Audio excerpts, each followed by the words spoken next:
الدكتورة شهد الخفاجي زوجة اللاعب العراقي همام طارق.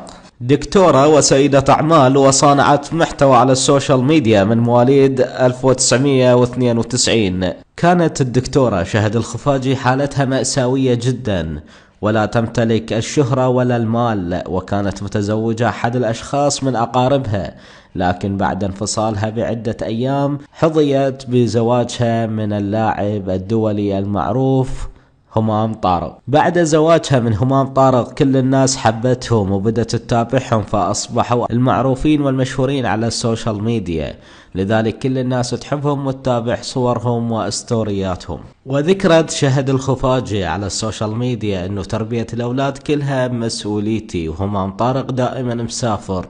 وايضا سألها احد المقدمين في البرامج التلفزيونية، يعني هل تشوفين همام طارق بكثرة او نفس البقية؟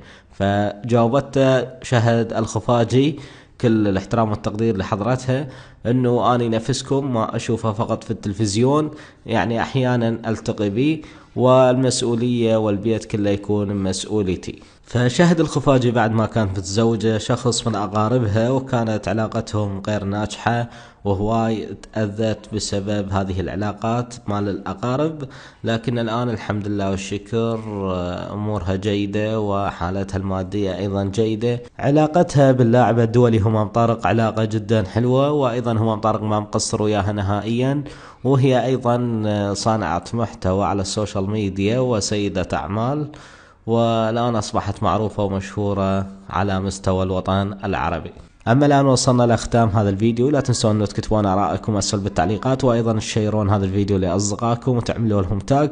شكرا لكم على المتابعة.